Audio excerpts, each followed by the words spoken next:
Hello, everyone. I think we're going to go ahead and get started here at the top of the hour. I want to thank you all for joining us for our January webinar, Community Collaborations to Address Mental Health. We have a great webinar here for you, and I'm excited to get to it, but I did want to just give you a little bit of background about the National Civic League. We are a 125-year-old nonprofit, and we are focused on advancing civic engagement to create equitable and thriving communities. My name is Rebecca Trout, and I'm the program director of our All-America City Awards here at the League. And the All-America City Awards is our flagship program, and what we do with this award is recognize 10 communities each year for their outstanding civic engagement work used to solve a local community problem. We typically have a theme that we ask those applications to address, this year's theme being enhancing health and well-being through civic engagement. On the slide, you'll see some of the important dates for our upcoming 2020 All-America City Awards. Applications are due in just about a month. Those are due February 19th, 2020. So for those of you who are considering applying, working on applications, feel free to reach out with any questions.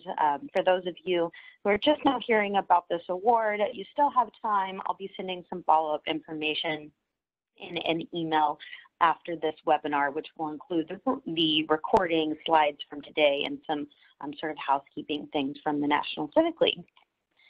So now I want to dive into our Promising Practices webinar. Like I said, it was mentioning we are featuring community collaborations to address mental health. Today we are going to be joined by Enrique Mata. He is a senior program officer from the Paso del Norte Health Foundation in El Paso, Texas. And then we will also be joined by Danny and Danielle from the Teen Empowerment Center in Somerville, Massachusetts, who will be talking about some of their mental health programming. So now, without further ado, I'm happy to hand it over to Enrique. Enrique, please feel free to share your slides.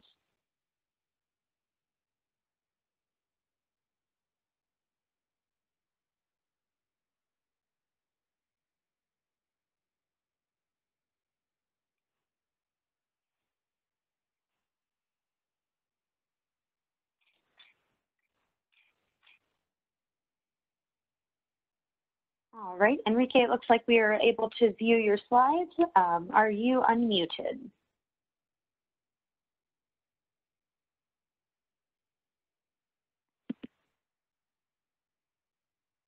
I'm sorry, Enrique, we are not able to hear you.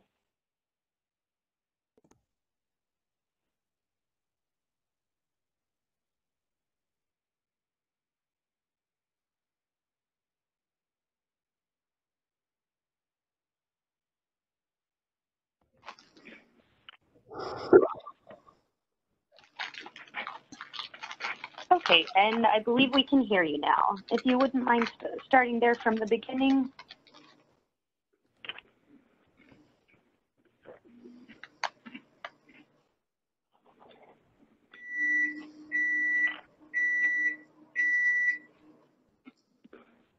Hi, Enrique, are you with us?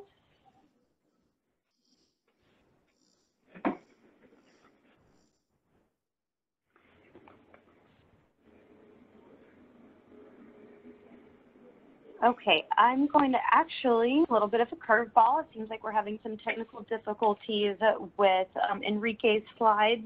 Danny and Danielle, if you wouldn't mind, we'll just start with you guys now. Can we switch over to your slides first? Yep, on it right now. Great. Let me know if you have any trouble seeing or hearing Danny and I. Can everyone see this all right? Yes, thank you so much. No problem. All right, Rebecca, can you hear me loud and clear? Yes, I can. Thanks, Danny. All right, great. Yep, I know I was having some audio problems too, so hopefully Enrique can hear us. We can get him on, you know, he can get things figured out in the next part of the day. So first off, I just want to thank everyone for being here and coming on. My name is Danny McLaughlin. I'm the program director here at the Center of Teen Empowerment. All-America City of, I believe, 1972, 2007, and then we won, I believe, in 2015, around that time. So we're a three-time All-America City. We're really honored to be here and be a part of the process. So I really encourage anyone who's listening, if you feel the theme fits, I really push to be a part of the All-America City and the National Civic League and get those applications in, because this is it's an amazing experience, and the webinars are just one piece that comes out of that. So really grateful to be here today. I'm going to just share a little bit about myself, then I'll pass on to Danielle, tell you a little herself, we'll tell you a little background of teen empowerment, and then Danielle's really going to dive into a lot of our work that we've done here. So I'm the site director here at the Center of Teen Empowerment in the beautiful Boston area. We're located 1.5 miles away from downtown Boston, so within the greater Boston vicinity. Somerville is actually the most densely populated city in New England, so we have the most people per square mile in this region. I was born and raised in Somerville, and I've been working for this program for about 15 years now. And one of the things we're going to be talking about is self-care, how we got to self-care here in the city of Somerville. And just a couple of things I do for self-care is drawing, riding my bike, and different forms of exercise, from boxing to jiu-jitsu to different things that I like to do to take care of myself. But I'm going to pass on to Danielle so she can tell you a little bit about herself, and then we'll tell you a little bit of the background with teen empowerment. Awesome. Thanks, Danny. My name is Danielle. Also Danny. So we just like to confuse people, you know. But I am a program coordinator at Empowerment Somerville, and I have been there for about a year, a little over a year now, and I've loved every minute of it. I am the lead program coordinator for the Mental Wellness Ambassadors in Somerville. I am also a clinical social work graduate student at the beautiful, beautiful Boston College. And to practice self-care, I love to read, paint, do yoga, and truthfully, napping with my dog and my fiance is one of my favorite things. I highly encourage napping as a form of self-care.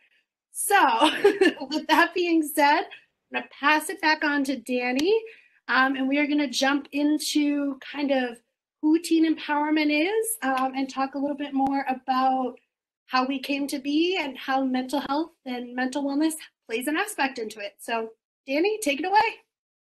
Great. Thank you, Danielle.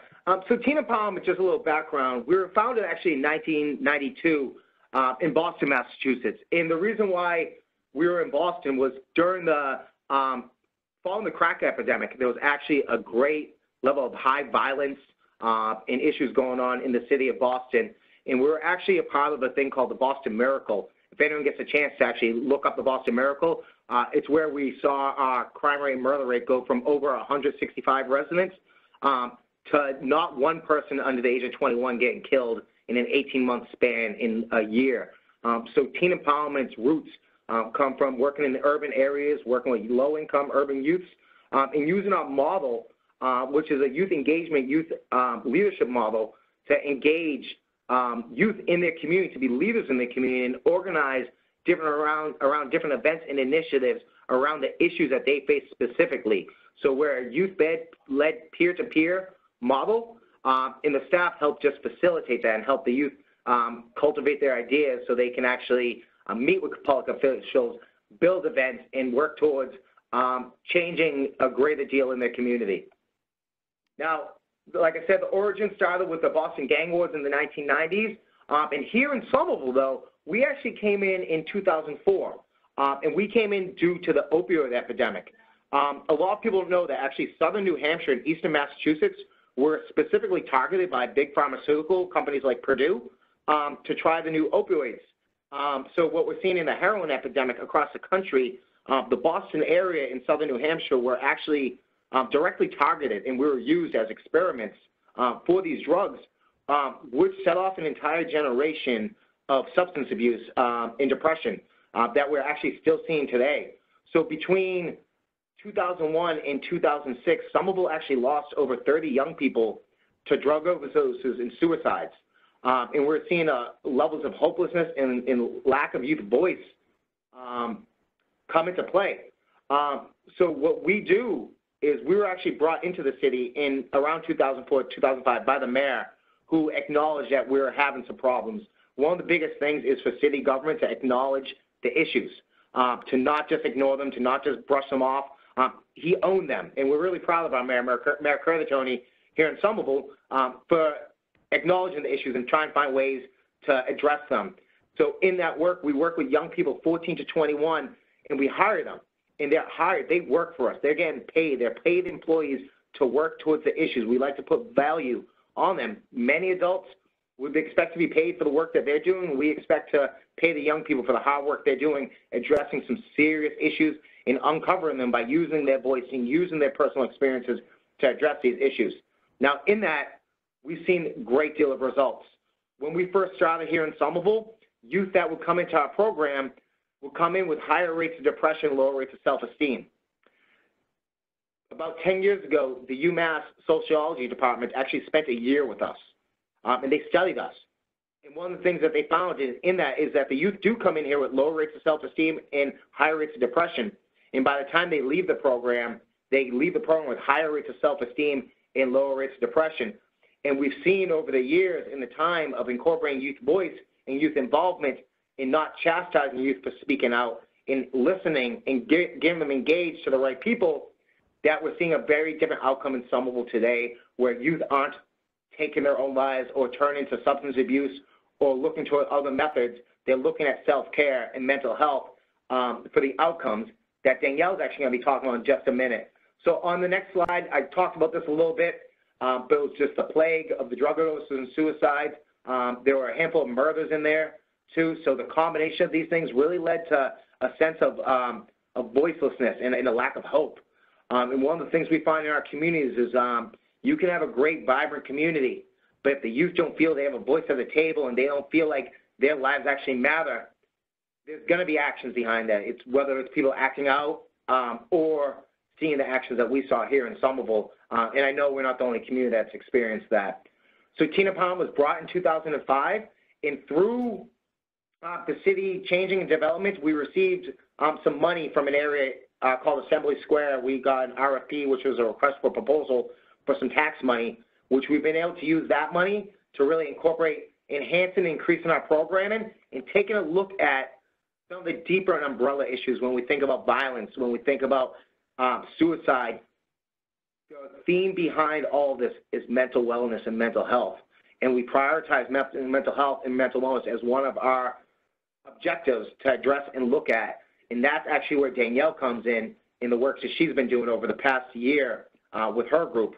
And I'll pass on to Danielle, who can talk a little more about the program as an umbrella and the impact. Awesome. Thank you, Danny. So, hello again, everyone. So yeah, as Danny was mentioning, mental wellness is an umbrella and it impacts everyone. It impacts the person, the community, education, career, and finances. And kind of the reality is mental wealth is such a contributing factor to all of the different issues. And given it is not the sole proprietor, there are many different contributors. But, you know, we've noticed that different signs and different things that people may be struggling with mental health. So, you know, just to keep an eye out, struggling with mental health can look like eating or sleeping too much, pulling away from people and usual activities, having low or no energy. So different things, and noticing if you look through some of the signs of someone who may be struggling with mental health, it does impact the person's well-being. It impacts their circle or their friends, their support, their community. So really good mental health allows people to take care of themselves, be an active contributing part of the society, the community, and really just be awesomely, beautifully, uniquely who they are. So who are the mental wellness ambassadors? They are the most fabulous group of teenagers I have been privileged to work with. As you can tell by my little picture, we are all smiles. We are all having a good time. We all love to be present with each other. But they are a group of youth who work together to break down the stigmas around mental health. As Danny mentioned earlier, they host different events that openly discuss mental health. We help to educate the community on the impact of the external and internal factors of mental health. So whether it be the chemical responses or someone may be struggling with their finances and how that can impact a person's mental health. We also help share resources and different things of that nature. It's fabulous. The youth are QPR certified by the NAN Project. If you haven't heard of the NAN Project, I highly suggest checking them out. They are an awesome project that was founded for this woman named Nan. Her brother Jake and their mother started it. And QPR training essentially is question, persuasion, refer. So it basically teaches youth and adults too, in a sense, but how to notice the signs of someone who might be struggling with their mental health, how to get them to get help, and where to go to get that help. It's an awesome way to just kind of have another tool in the toolbox, essentially. And the youth also take a healthy coping mechanisms workshop with a social worker from the city of Somerville. Her name is Sarah, and she is a fabulous human being. Moving forward a little bit, so what are some of the impacts that teen empowerment, the mental wellness ambassadors make? So essentially, it is this safe space where youth can discuss what they're going through. At the start of every group, I usually do a temp check. They have time to journal, self-reflect.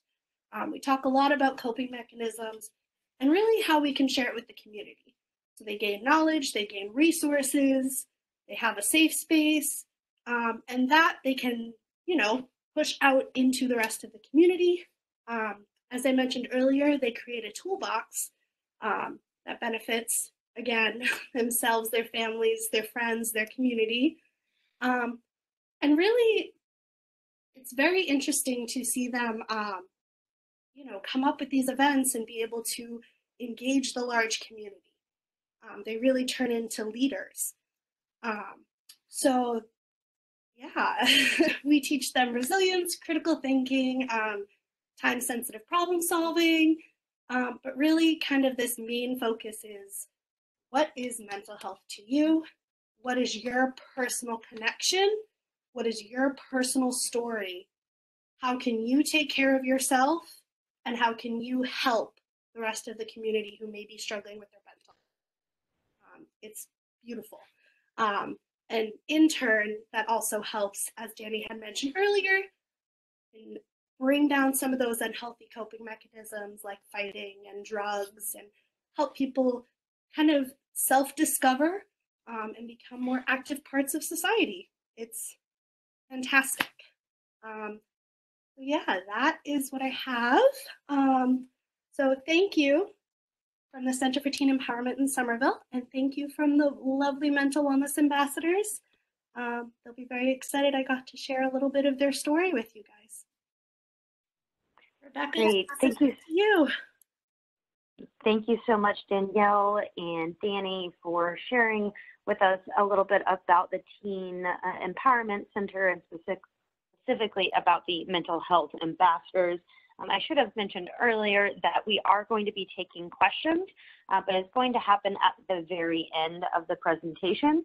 So if you will please enter any questions that you have for Danny and Danielle in the chat box, we will feature those after the end of Enrique Mata's presentation. And it looks like he's been able to get his slides up. Let me just check your audio here real quick. Enrique, are we able to hear you?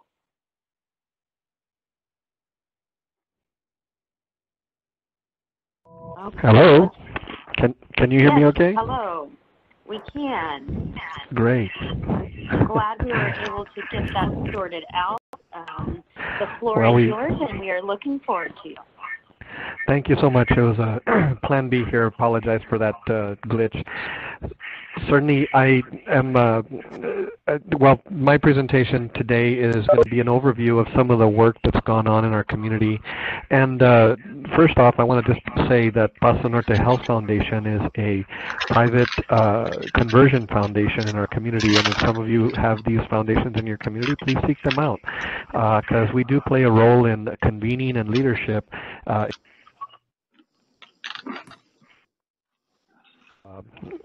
all the foundations that I know of that are of this sort, like ours.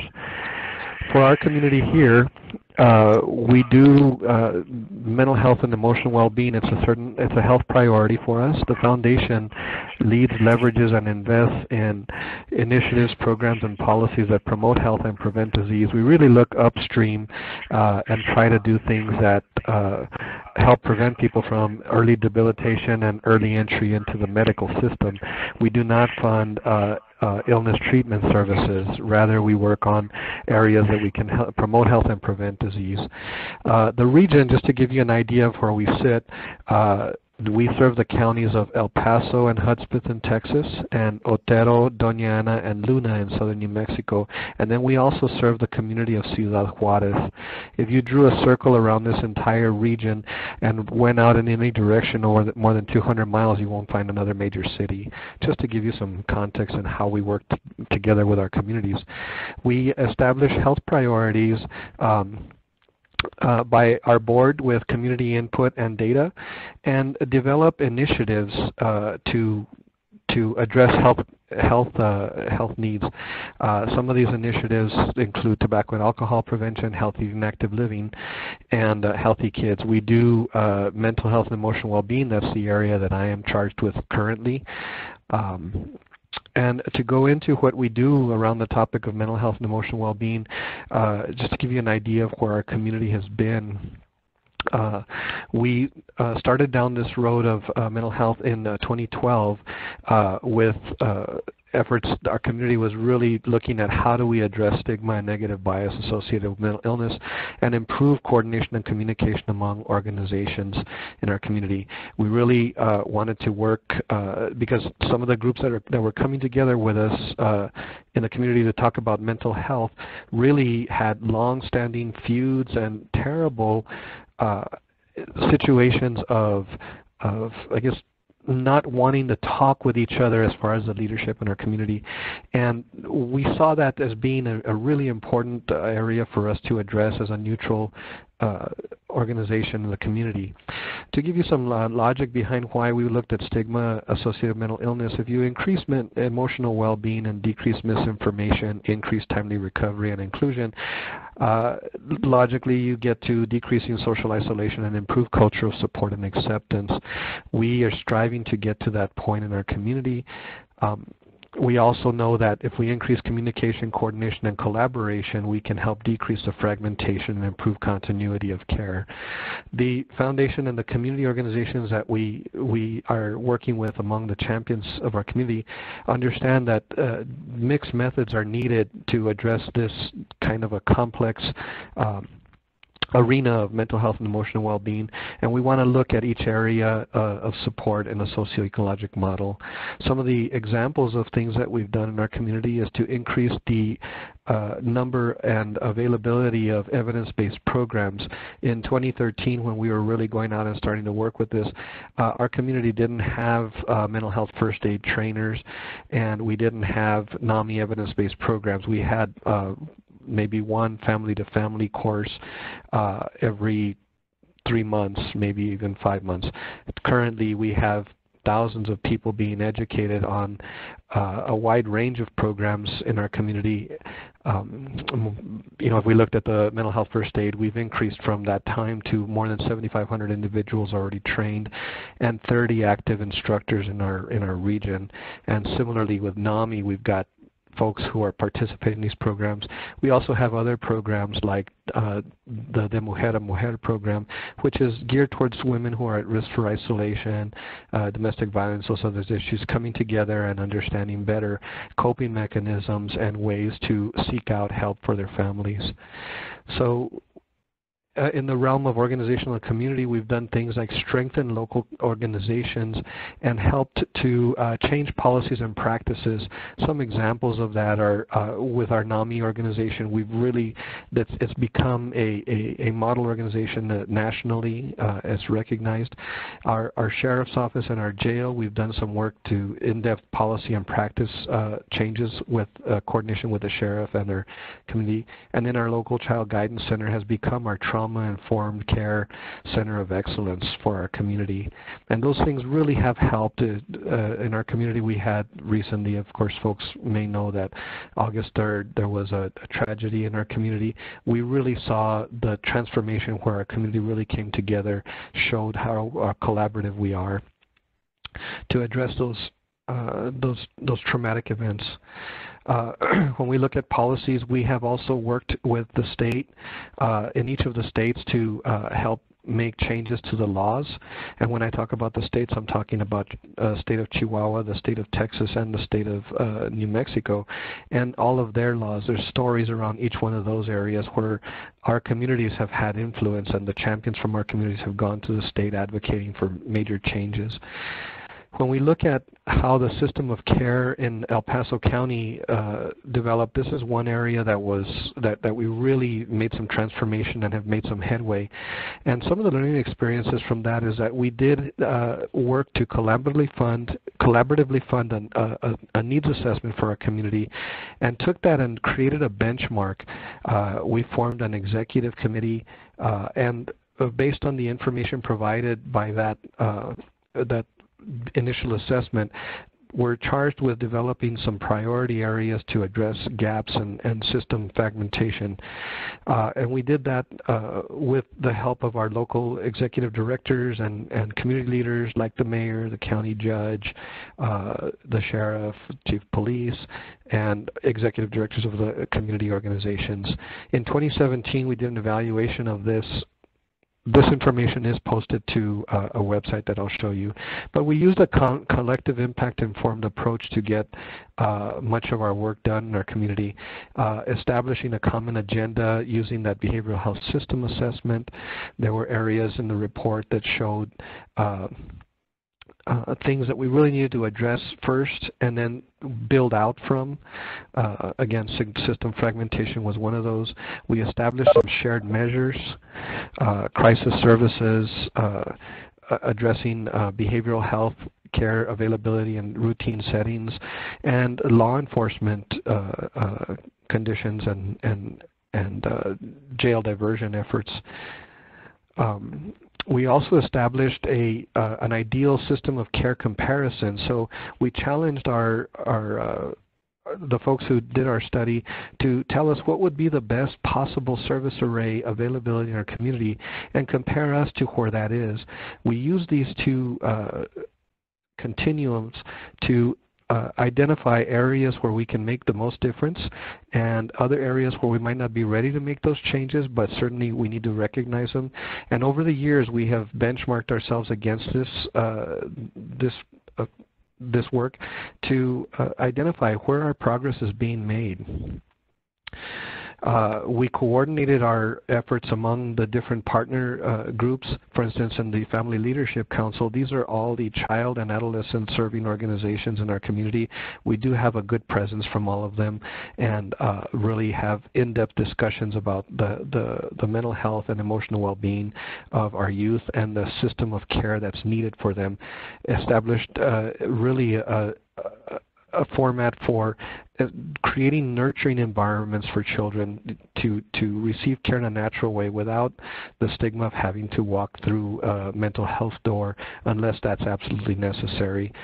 And the similar cases in the Justice Leadership Council, we have action groups that are working on ways to prevent individuals from falling into the justice system and also working on reentry. We have tremendous amounts of support from the Council of Judges and our public defender, our district attorney, county attorney. All those folks come to the table. Under integration, we're working with our local community groups leaders from all our healthcare institutions, the CEOs of the hospital systems, et cetera, to look at ways to keep the clinical aspect of care seamless and connected when it comes to mental health and emotional well-being. We also look at our universities to establish workforce projects and train our local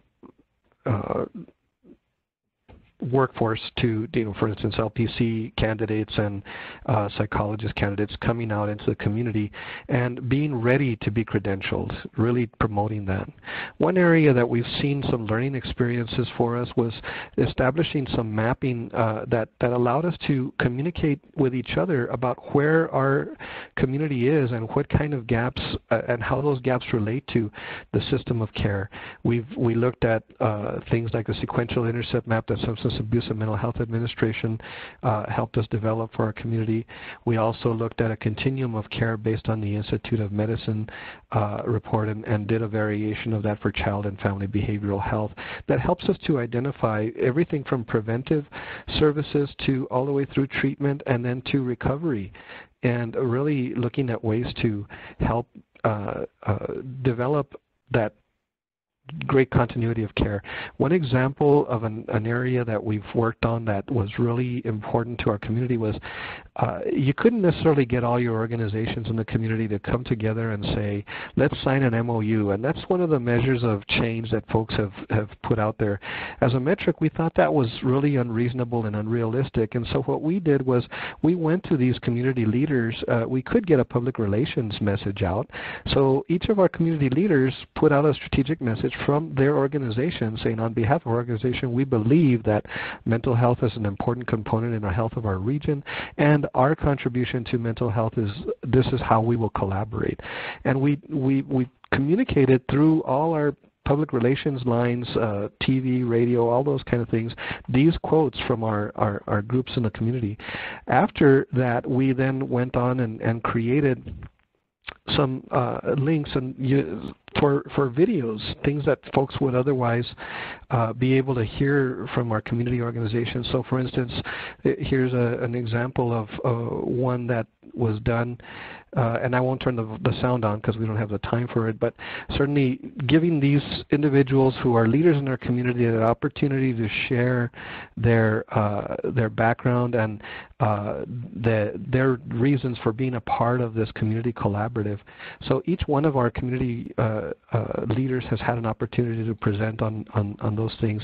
We also posted information on a website called healthypasonorte.org where you can see some of the tracking that's being done in our community when it comes to behavioral health. You can see that we've got our action plans posted, and each one of the councils can go in and look at the strategies that they have and identify where our progress is and what's working.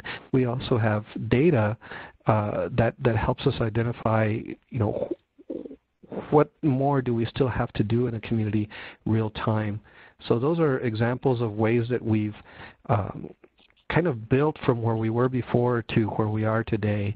So another example of this is that what we learned in El Paso County, we also transmitted to our communities in other areas like Alamogordo, or in this case, a group in Juarez who has come together, more than 40 organizations together, and they do have a similar structure where they have a mission vision and some leadership councils that are working on areas. We also are conscious of how important it is to stay in touch with areas around the state and national leaders. There is such a thing as a Texas Behavioral Health Funders group that comes together twice a year to share what we've learned as far as foundations investing in projects for mental and emotional well-being in the communities.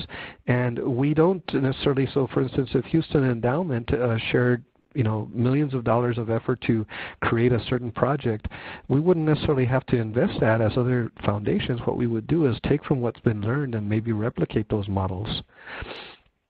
In closing, what I wanted to share is that if you do take time to really build that common agenda, build up your governance and vision strategy and the action planning working groups, and keep in mind the public will, you do see these things happen. The backbone support that's needed is tremendous. The foundation provides that in our community, but by far, once you've got the momentum moving, the champions in the community are the ones who make this happen. And I can't emphasize enough how much of that is vital, making sure that those champions are recognized, that it's not the collaborative, but it is that those champions who are making that progress are doing the great work, and how you recognize them. I'll stop there. Great, Enrique, thank you so much for sharing about your mental health collaborative there in El Paso. Some really remarkable collaborations that are able to go on there. We do have a couple of questions that have popped up throughout the presentation. So let me just start with the first one here is for you, Enrique, and the question is, how do you address any conflicts that arise between your collaborative members, and how did you sort of break that, the conflict between those who didn't previously work well together? That's a great question, and one that we chuckle about it now, but it was such a serious thing. I can tell you that, and I know this is going out across the country, but I want to just really reinforce the conditions that we were in back in 2012. We had long-standing issues that were going on in our community, and people just, our goal was just to get everybody in a room and not let anybody hit each other, because it was that passionate, the topic. Today, if you went into these same leadership councils and heard the conversations, what we've done is taken the facts, we've taken out the misinformation and really brought in the facts and just said, let's focus on how we address these issues.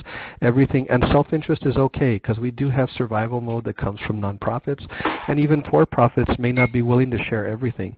But when it comes to the topic that's at hand, we bring out the facts and talk about those things, and then share what are our solutions to help address the conditions. For instance, if it's foster care, and we know that there's 52 kids that are leaving El Paso for residential treatment, how do we make sure that those kids are back here, and we take steps to prevent kids from ever having to leave this community for care somewhere else?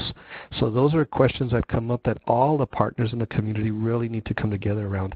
And the fact that the foundation is a nonpartisan organization that's not, we don't have any stake in this game other than to improve health. Folks have used that in our community, and we help to facilitate that happen. So finding an organization like that in your communities is one thing that I'll say needs to happen. Yeah, I'm sure that neutrality that you're able to bring to the group is really helpful. And Danny and Danielle, this question is actually for you, and it is, how are the mental health ambassadors recruited, and how are those who are being helped referred to the program? So really, with the mental wellness ambassadors, we go through a whole hiring process for Empowerment Somerville as a whole. We do get different youth referred to the program, whether it be through, there's a, the word is leaving my mind right now.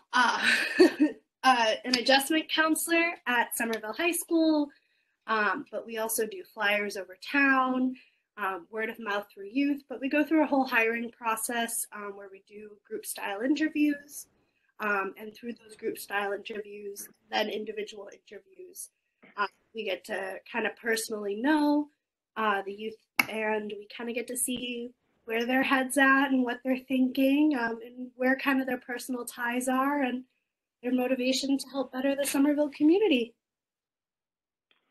And just to add to that, I think one of the most important things for the outreach and the recruitment is getting a pool. And for us, as a large serving youth agency, one of our biggest things is going to the youth. So many times flyers are put out, things are put up on social media or the newspaper, and it only attracts a certain audience. So we are literally, we hit the streets with clipboards. We go to basketball courts, soccer fields. There's not a lot of teen hangout places here, like indoors. So we'll go to the housing developments. We will literally have our staff hit the streets for 2 weeks, going to the high school, recruiting from the high school, recruiting from the middle schools, wherever we know that teens are, we're going to go and do a lot of digging, because we need a big pool, because when we look at mental wellness, we want to think about the impact of who can actually handle the work at this time. We might need to refer to a guidance counselor or a psychologist or a social worker that might not be ready to do the work, and who can kind of handle doing mental wellness work. At the same time, we're also managing their mental wellness. So we have a very big, intensive hiring process with a very big pool of young people. Fortunately, we have a lot of jobs, too, that they can fill into, but it's very intense. It's very intentional. It's 2 rounds with a group interview and an individual interview with a staff person. So we really dive in deep. That interview is also a very sophisticated process of like really brainstorming and community building and looking at the issues, who's willing to speak and listen, be team players, connection to issues. So all those factors matter into who we hire. And sometimes it's someone who has a deep connection, and sometimes it's someone who just has a want to learn more. So it's a lot. Like the outreach is probably the most important part of all of our work, because if we don't have the right young people working for us, we can't do the work. Great. And a follow-up question to that would be, is there sort of a process in place for if in the course of these sort of outreach events and different interventions, if there is a sort of mental wellness issue that sort of escalates beyond the ability of your ambassadors, is there a way to sort of elevate that to maybe someone who has a little bit more of a professional background?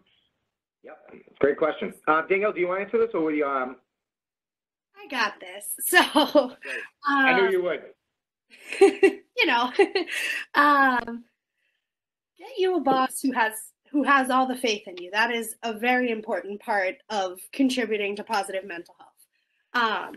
But yeah, so if a mental wellness issue arises, that is like that we don't have knowledge on, or we're not sure where to go to, we work really closely with Sarah, who is, she does the coping mechanisms workshop with the youth. We oftentimes go to her, and she is a wealth of knowledge and a wealth of resources.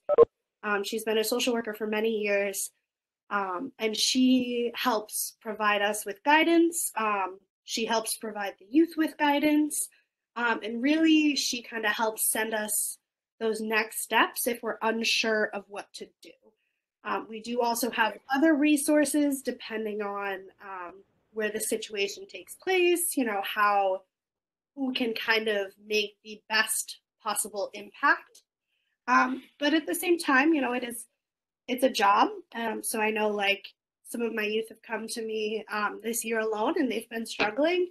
I always highly encourage them to do what they need to do to take care of their mental health. And, you know, we try to support them the best that we can. And sometimes it's just listening, and other times it's making a referral to an outside organization like Cambridge Health Alliance, to Sarah, to even just calling a Good Samaritan hotline, different things of that nature.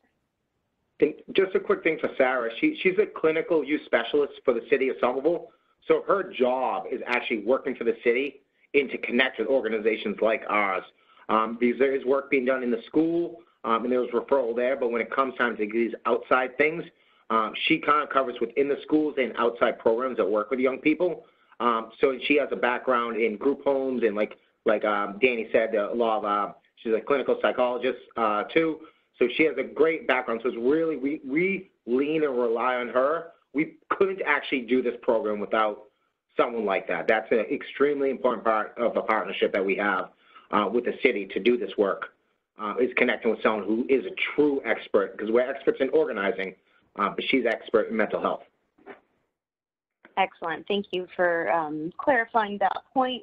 Of course, you know, you want to empower those youth as much as possible, but, you know, being able to have that partnership if it escalates beyond to like you need more of a mental health expertise. That's a great partnership to have. And Enrique, this question is back your way. there's a couple of multiple parts, so I'm just going to read through it and let me know if I need to clarify anything. So the question is, how do you feel that the political tensions have affected mental health in the communities which you work, specifically the detainment camps for illegal immigrants? How does your organization plan to address these conditions and the mental health fallout from these issues? Okay, there's a couple of things there. So on the first part, we do recognize, and that's one of the reasons that we have partners like city council reps, a mayor, county judge, our local mental health authority, which is a structure that's done in the state of Texas, where we have these state kind of outpost organizations that are our safety net responders. And we work together to address the mental health needs in our community. Now, when it comes to things like detention camps and immigration, the interesting thing about that, and I'll just share that briefly, is that the federal government, we've looked at ways to help try and address, because we are a border community, the migration of folks into our community. But when it comes to things like those kind of camps, those are federal organizations, and they have their own structure, and they don't necessarily accept outside support to address the mental health needs of individuals in those camps. They use their own federal resources to do that. Great. And a not dissimilar question was a sort of topic specific for you, Enrique, is what interventions occurred either through the collaborative or through some of the individual providers around those tragic recent shooting, and how was the sort of mental health pulse of El Paso able to be taken, and was the collaborative helpful in this? I think the collaborative was tremendously helpful. We now have, for instance, in our community, we didn't used to have a crisis intervention team.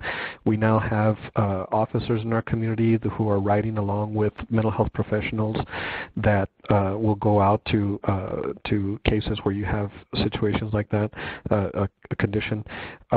We've also had a tremendous amount of outpouring of support in our community. For instance, the foundation, along with another community foundation, El Paso Community Foundation in our community, came together to create what we called One Fund, and that was a central location for donations that were going to go for individuals who had been part of this tragedy that happened on August 3rd. Those funds we were able to coordinate with a national group called the National Compassion Fund to help get 100% of those resources that were donated to the people who truly were part of that traumatic event. But it took a tremendous amount of coordination, and we already had those communication lines open because for these past few years we had an organizational structure through that behavioral health consortium where these partners were able to draw on these monies. Similarly, there was state funds and that came down through Victims of Crime Act dollars. Those were for mental health needs, and the key partners who came together really worked to coordinate having those services available for folks in the community who needed them free of charge, using those resources from the state. And that implementation, we feel, was accelerated because we already had those communication lines in place everywhere from we have some great groups, for instance, in our community called like the El Paso Area Directors of Guidance. This is all the guidance counselors in the school districts. They came together to help with some things. We had our Child Guidance Center and just organizations in our community who really have been an active part of the consortium and were able to address the needs of the community. So that example really showed how collaborative and how much heart there is in our community to address these health issues. That's wonderful. Thank you for sharing, and it's great to, wish you guys wouldn't have needed it, but very fortunate that you had this structure in place before that event, and so that it was a little easier to mobilize. And that is all the questions I have from respondents. So since we do have a little bit of time, I want to end the webinar with a question that I like to ask when we have time. And this will be for both Somerville and El Paso. What to date would you say is your most important outcome or impact, and what are your next steps or growth opportunities in the future? And I guess we'll start with Somerville.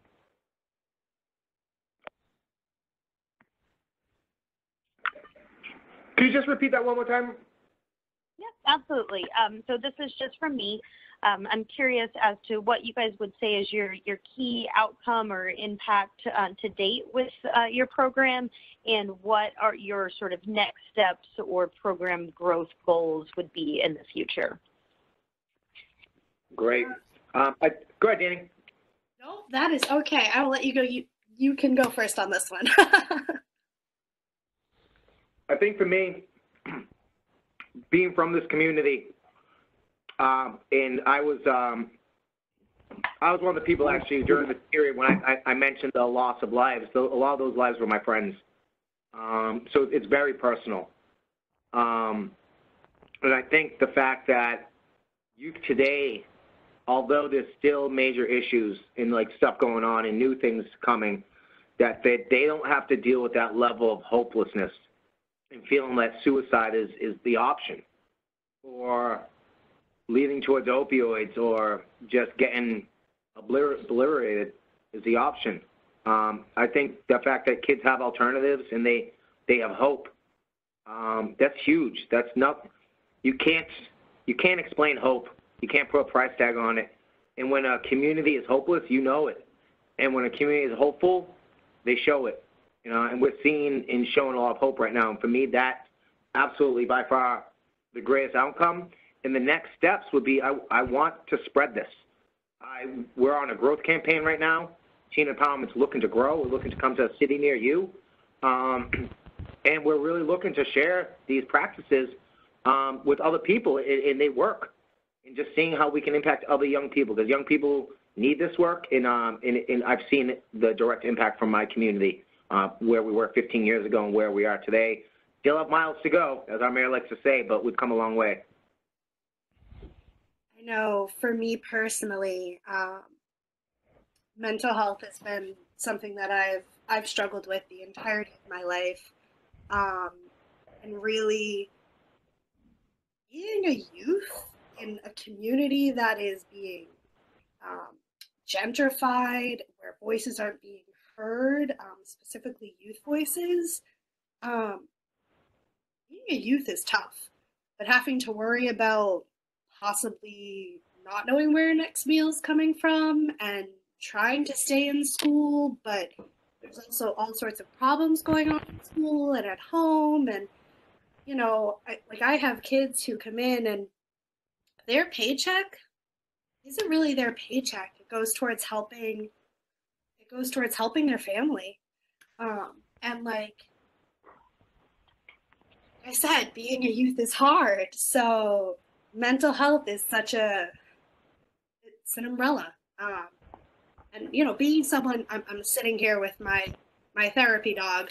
But, you know, the reality is the biggest impact I would like to see and that I would like to see continue is youth learning positive and healthy coping mechanisms that really can help them just through life.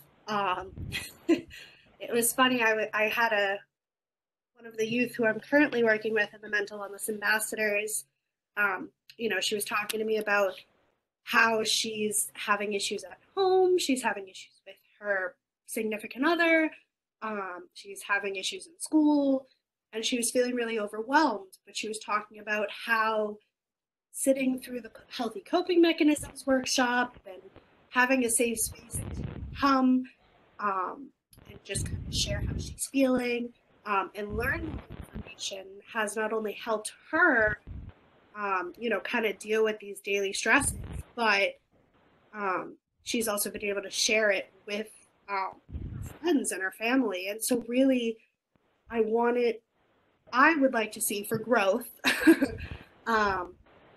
mental health being talked about in a serious fashion, and you know, the fact that it does impact daily living as a whole. but I want to see mental health taken seriously and more understanding and the continual breakdown of stigmas, and really just people acknowledging and understanding that it's okay to not be okay, and there are so many different ways to get help for your mental health.